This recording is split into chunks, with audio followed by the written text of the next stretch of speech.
Hi everybody, this is your Alyson Nocti Girl. Today we're diving into one of Leica's most legendary and magical lenses, the 75mm Summilux.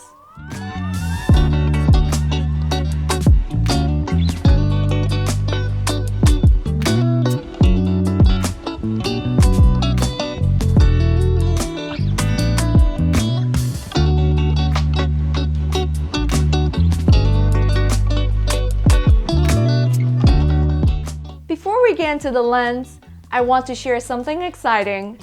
This video kicks off a brand new series I'm calling Searching for the Perfect Bokeh. As the name suggests, the series isn't about sharpness or technical perfection. It's about fast lenses with dreamy rendering, crazy bokeh, and tons of character. After shooting almost exclusively with the 50mm 0.95 Noctilux for the past 9 years and experimenting with other lenses along the way, I realized that what I truly love are character lenses. They isolate subjects beautifully, add a painterly quality, and create images that feel timeless. And I love for this to be an interactive series.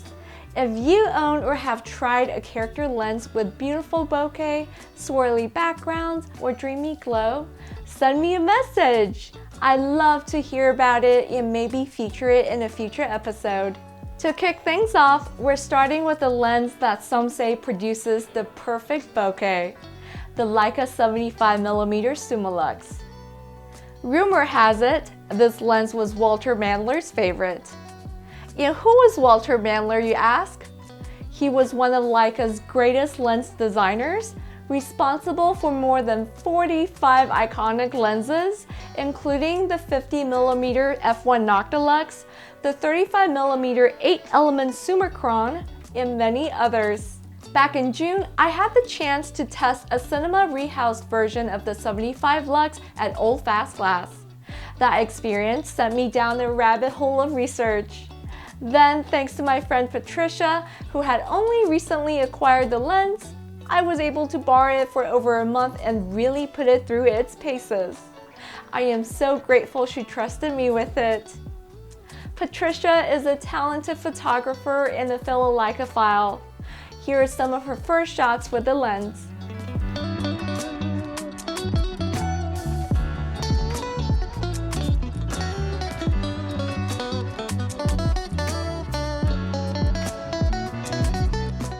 Even from these early images, you can already see the beautiful rendering and soft glow that makes this lens special.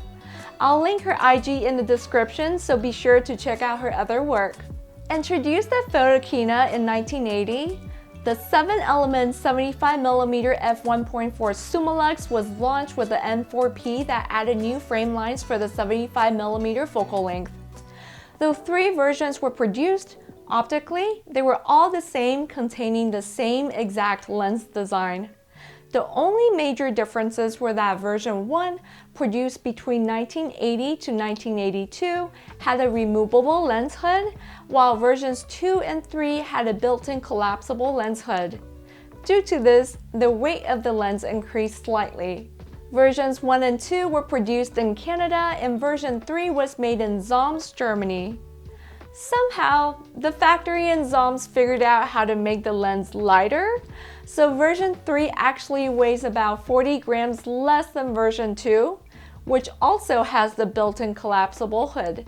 Some argue the German-made version is better, but optically, they're the same. Personally, I think it's splitting hairs. They all share the same beautiful rendering. All versions take E60 filters, which is convenient for me since that matches my 0.95 Noctilux. And the 0.7 meter minimum focus distance lets you get closer to your subject than the Nocti, exaggerating that dreamy bokeh. Like any Leica lens, the build quality is rock solid. The focus throw is long with more resistance than some other Leica glass, which could be slightly challenging for smaller hands like mine. But on the flip side, that extra resistance makes fine-tuning focus precise. Size-wise, it's a bit longer than the 50 Nocti, but surprisingly not heavier. In fact, it actually weighs slightly less than the .95 Nocti, which was a nice surprise. One small annoyance, the pull-out hood doesn't lock like the .95 Nocti. It spins freely and can easily slide back in mid-use, which gets frustrating.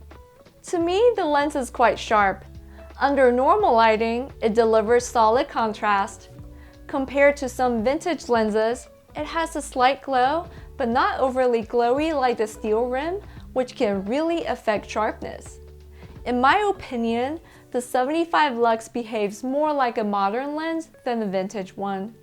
It's sharp when it needs to be, but still has that gentle glow and produces beautiful bokeh. Perhaps that balance is why it's rumored to have been Mandler's favorite lens. When it comes to flare, the 75 Lux is fairly well controlled. Unlike some older lenses where flare can wash out an entire frame and make it hazy, this lens holds its own.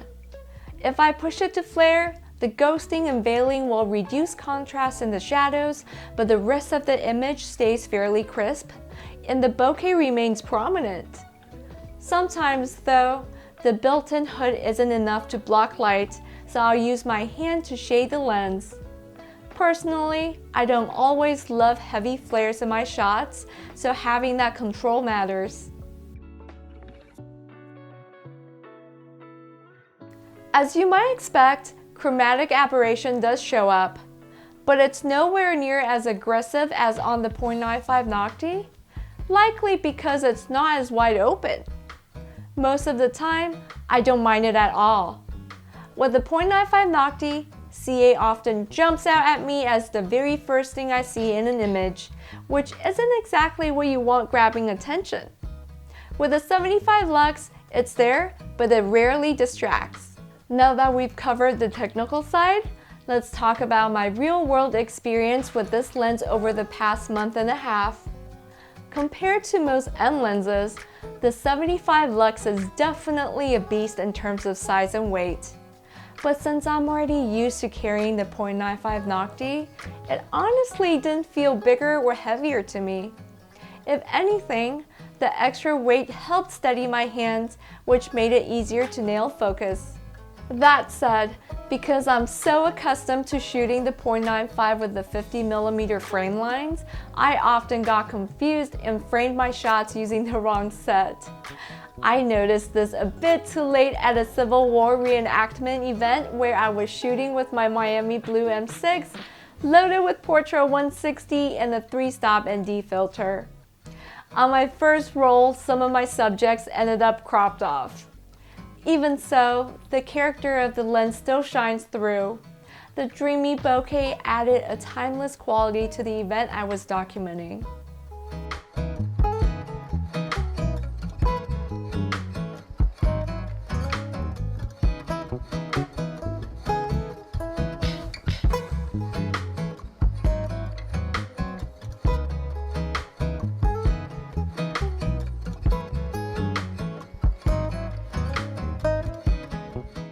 Here you can spot some chromatic aberration. It's there, but again, not distracting. I also tried it with Rollei RPX 25. I really enjoyed how these turned out. The fine grain and contrast of RPX 25 paired with the rendering of the 75 Lux gave the photos an ethereal vintage feel. It was my first time using RPX 25 and I was pleasantly surprised. Together, film and lens made the subjects really pop.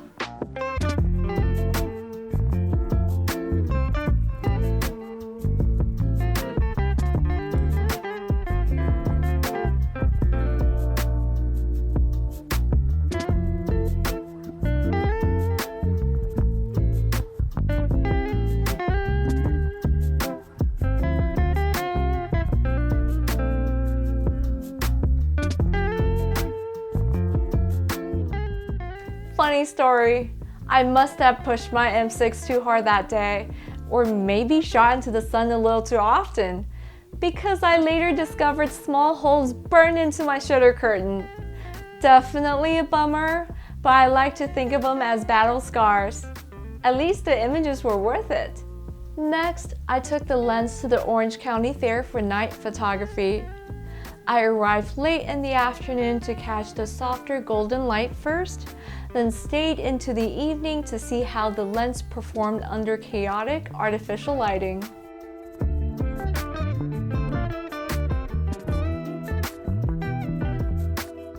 At night, I wanted to focus on portraits. The fair was crowded and I noticed many pretty ladies in cute outfits, so I asked a few if I could photograph them.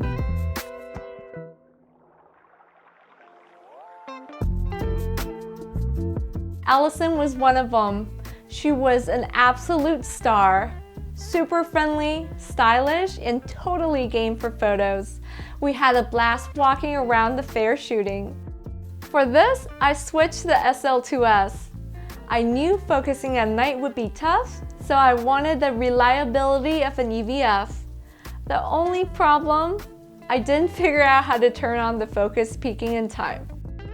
Here, I wish I had focus on her right eye instead of her left. Still, the background lights look amazing. Creamy bokeh, glowy but not swirly like some older lenses. This one's better focused, though her hand casts a shadow across her face. With her head turned, you can see her right eye is sharp while the left falls out of focus. Here, I step back to get both eyes sharp, but with a 75mm in the crowded fair, stepping back meant random people kept walking into the frame. That was definitely one of my biggest challenges with this focal length. But when it worked, wow, did it work! The Ferris wheel shots are some of my favorites. Alyson looks three-dimensional against a backdrop of creamy, glowing lights. The bokeh tells you exactly where we are without distracting from her as the subject. Here are some more images from that night.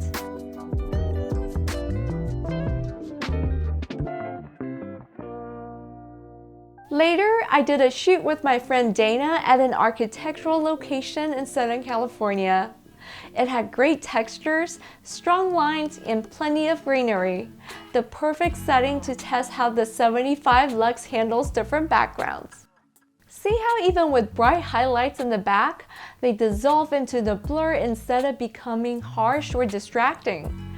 They add texture and depth to the frame. Okay, here we go with the greenery. I love testing character lenses with foliage because somehow they really bring out the bokeh in the swirl if the lens is swirly. Check out the bokeh in these shots. See how soft and creamy they are? They're dreamy and painterly, pulling your eyes straight to the subject. Notice how pulling back changes the bokeh? The rings shrink and take on a different texture. It's a good reminder to play with subject distance to control your blur. Here's some more shots from the shoot, all wide open of course. For reference, I was shooting with the SL2S and the 3-stop ND.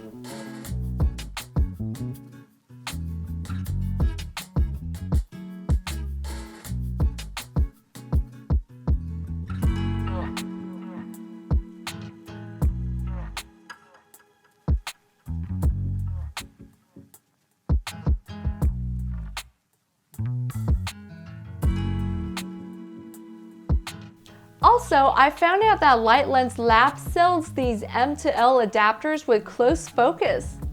Naturally, I had to get my hands on one and give it a try. This reduced the minimum focus distance from 0.7 meters to about 0.5 meters, which feels really close for a 75mm. At times, it felt like the lens was practically touching my subject. Here's a praying mantis I found in the garden. The close focus exaggerated the bokeh beautifully. One caution though, when you're that close wide open, overall contrast drops and focus peaking might not kick in. That's when you have to trust your eyes. I also shot some car details with the adapter. Up close, the shapes became abstract. Some don't even look like car parts anymore. Pretty cool!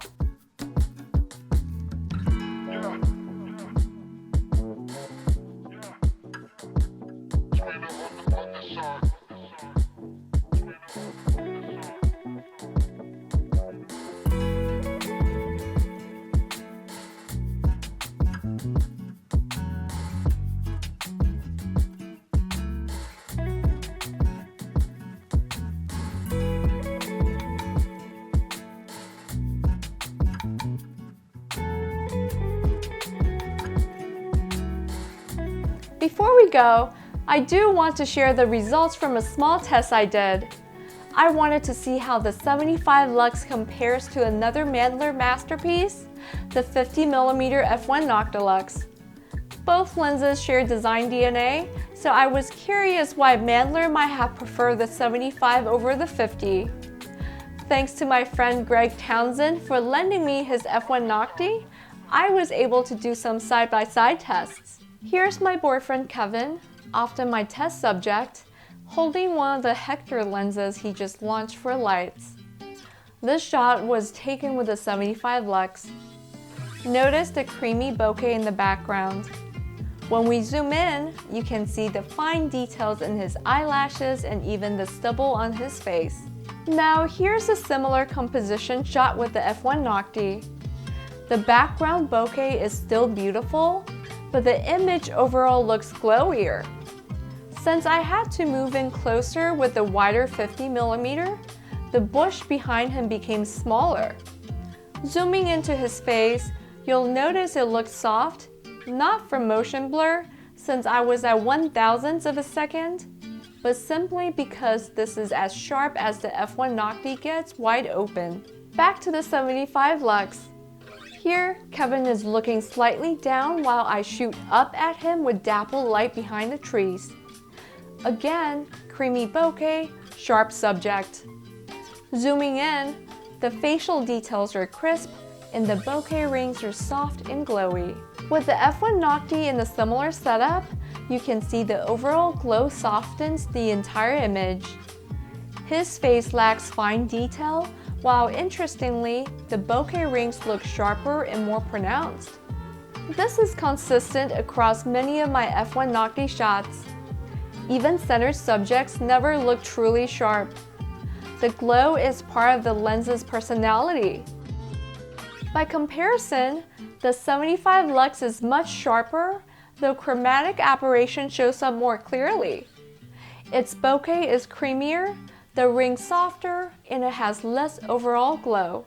In short, the 75 lux is sharper, has harsher chromatic aberration, creamy and painterly bokeh with less glow.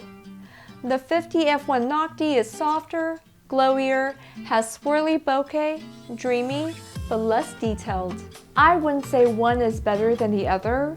It all depends on your subject and shooting style. But seeing them side by side gave me a much clearer sense of why Mandler may have leaned toward the 75. So, does the legendary 75 Summilux create the perfect bokeh? I'll let you decide.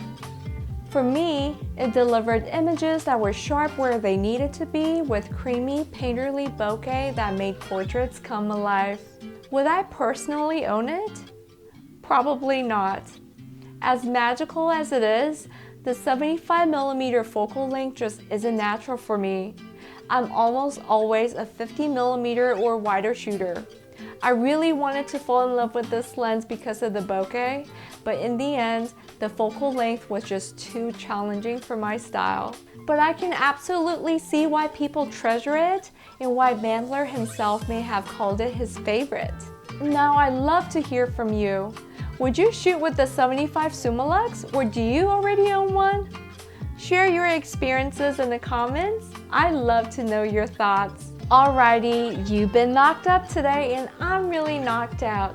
Don't forget to like this video, subscribe to my channel, and join me next time as I keep searching for the perfect bokeh. Thanks for watching and I'll see you next time. Bye!